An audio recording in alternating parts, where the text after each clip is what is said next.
सच की आवाज, हर खबर सबसे तेज। ये है द हिंद 24 न्यूज, सच के साथ हर वक्त। नमस्कार, आप देख रहे हैं द हिंद 24 न्यूज और मैं हूं आपके साथ साक्षी निर्वाण। आइए नजर डालते हैं आज की कुछ खास खबरों की ओर। Gondal B division police station में बिजनेसमैन से लाखों की रंगदारी मांगने वाले 3 आरोपियों को जेल। ऑपरेशन म्यूल हंट के तहत राजकोट रूरल पुलिस को साइबर फ्रॉड क्राइम में बड़ी कामयाबी मिली। एपीएमसी फर्म के अकाउंट का साइबर फ्रॉड में इस्तेमाल होने का फायदा उठाकर दूसरी फर्मों को फंसाने की धमकी देकर रंगदारी मांगी गई। पेड़ी में काम करने वाली प्रिया बोधरा नाम की शख्स ने डॉक्यूमेंट्स चुराए, सीजीएसटी डिपार्टमेंट में कार्रवाई करने पर बदनाम करने की धमकी दी। आरोपी हितेश सकारिया, पीयूष राडाडिया प्रिया बोधरा और वकील बनकर आए एक अनजान शख्स ने 30 लाख रुपए की फिरौती मांगी और 21 लाख रुपए में बात तय हुई। 5 दिन पहले जब दोबारा फोन करके और पैसे मांगे तो पूरा मामला सामने आया। पुलिस ने तीनों आरोपियों को गिरफ्तार कर लिया, हिरासत में लिया। राजकोट पुलिस की जनता से अपील, किसी भी सेंट्रल या स्टेट एजेंसी के नाम पर डरने की जरूरत नहीं है। अगर कोई आपको ब्लैकमेल करे तो पुलिस से संपर्क करें तुरंत। अपना गुजरात राज्य में ऑपरेशन म्यूल हंट पूरा राज्य में एक अभियान चलायो હતો, જેમાં म्यूल हंट રાખવાવાળા માણસો, સાયબર ક્રાઇમ અંજામ આપવાવાળા માણસો ઉપર રાજ્યભરમાં સ્ટ્રાઇક થઈ હતી। એમાં માનનીય ડિપ્ટી સીએમ સાહેબ, માનનીય ડીજીપી સાહેબનો નિરંતર નિર્દેશન અને માર્ગદર્શન હતો। આપણા રાજકોટ જિલ્લામાં માનનીય ડીઆઈજી નિલિપ્ત રાય સાહેબના માર્ગદર્શનમાં ઓપરેશન म्यूल हंटમાં વ્યવસ્થિત કામગીરી કરવામાં આવી। આ દરમિયાન એક investigation cyber crime police station Rajkot ગ્રામ્ય જિલ્લામાં ચાલતો હતો, જેમાં સાયબર ફ્રોડમાં અમુક એપીએમસીના અકાઉન્ટ્સનો યુઝ થયો હતો। એની તપાસ ચાલતી હતી। આ તપાસ દરમિયાન ગોંડલના રહેવાસી અમુક લોકો બીજી જો એપીએમસીની પેઢીવાળા છે, આ લોકોને દબાણ કરીને એને જાનથી મારવાની ધમકી આપીને સોશિયલ મીડિયા ઉપર આ લોકોને બદનામ કરવાની, એની પીઢી અને વ્યાપારને બદનામ કરવાની ધમકી આપીને એ લોકો એક્સ્ટોર્શન આચર્યો હતો। આ લોકોમાં 3 લોકો છે। જો ફરિયાદી છે આ મેહુલભાઈ ભરતભાઈ રેયાણી છે, એ કપાસના વ્યાપારી છે, ગોંડલમાં એની પીઢી છે, એ લોકો ગોંડલમાં પોતાનો કારોબાર કરે છે।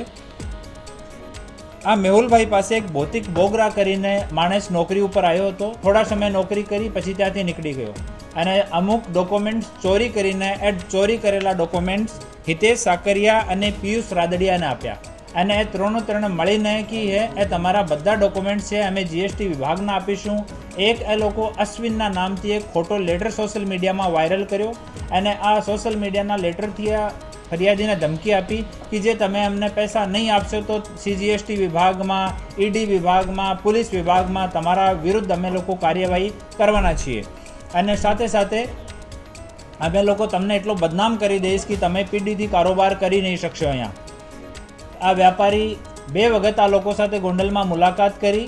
એક વખત કોર્ટની પાસે મુલાકાત કરી ત્યારે ત્યાં હિતેશભાઈ સાકરિયા મોટા ભાદરા જામકંડોરણા, પિયુષભાઈ રાદડિયા ગોંડલ મોહન પાર્ક રાજકોટ અને એક અજાણ્યો શખ્સ હતો જે વકીલ જેવી ડ્રેસમાં હતો, એની શોધખોળ અમે લોકો કરી રહ્યા છીએ। એ લોકો ત્યાં હતા ને એ લોકો ધાક ધમકી આપીને 30 લાખ રૂપિયાની માંગણી કરી। પછી અરજદારે રિક્વેસ્ટ કરતાં 21 લાખ રૂપિયામાં મામલો સેટલ થયો। એ લોકો 21 લાખ રૂપિયા અરજદાર પાસેથી લઈ લીધેલ। એના પછી આ હિતેશ સાકરિયાએ પોતાના ફેસબુક અને બીજી જગ્યાથી એના વિરુદ્ધમાં પોસ્ટ કરવાનો બંધ કરી દીધો। હવે આ 3 મહિના જૂની વાત છે।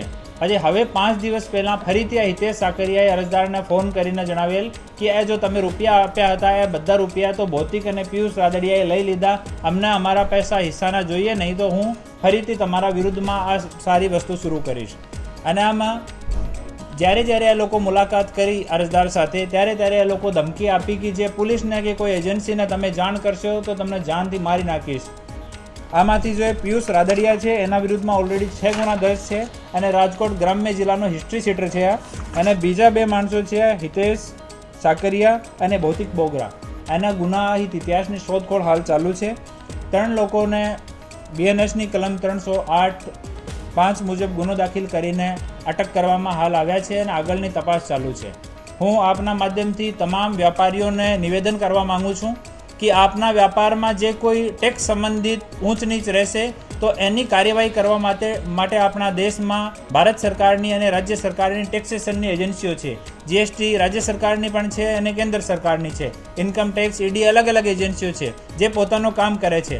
એવા જો એક્સટોર્શન કરવાવાળી ગેંગો છે, લુખ્ખા લોકો એવા જો છે, એનાથી કોઈ ભીવાની જરૂર નથી. એવો કોઈ માણસ આપને અપ્રોચ કરે તો તમે નિસંકોચ આવીને પોલીસ સ્ટેશનમાં રજૂઆત કરો. એના ખિલાફમાં કડકથી કડક કાર્યવાહી કરવામાં આવશે. સોશિયલ મીડિયામાં ગોંડલ વિસ્તારમાં સૌથી વધુ લોકોને બ્લેકમેલ કરવામાં આવે છે. આના પેજ બંધ કરવા જોઈએ એ કંઈ આપણે કાર્યવાહી કરશું? અમુક જો આ તરહની દુર્ભાવના ફેલાવનારા પોસ્ટ કરતા હોય છે, જો ખોટી માહિતી આપનાર લોકો હોય છે, જો પ્રજામાં ભય ફેલાવવાનો એવો પ્રયાસ કરવાવાળી પોસ્ટો છે, એના ઉપર અમુક સમયમાં અમે લોકો કાર્યવાહી કરી છીએ. અમુક અકાઉન્ટ્સ જો એઝ પર રૂલ હોય નામદાર કોર્ટની મંજૂરી પછી અમે લોકો બંધ કરાવતા હોય છે. આ રેગ્યુલર આ કાર્યવાહી ચાલુ છે.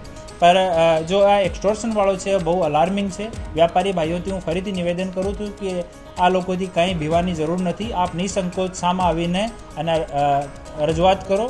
નિશ્ચિત રૂપથી આપની મદદ કરવામાં આવશે.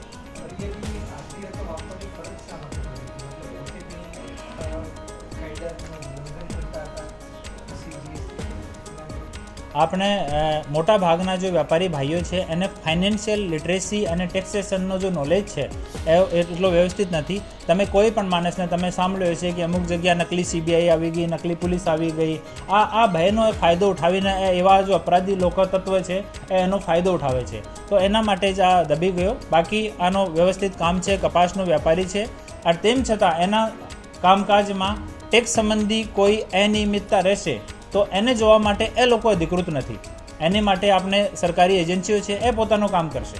તો એવા માણસો જે હોય એ સામાજિક તત્વો છે, એના વિરુદ્ધમાં કડકથી કડક કાર્યવાહી કરવામાં આવશે.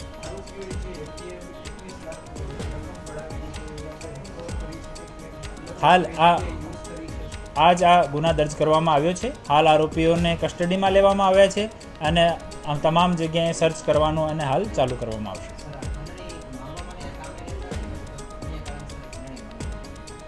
સોરી,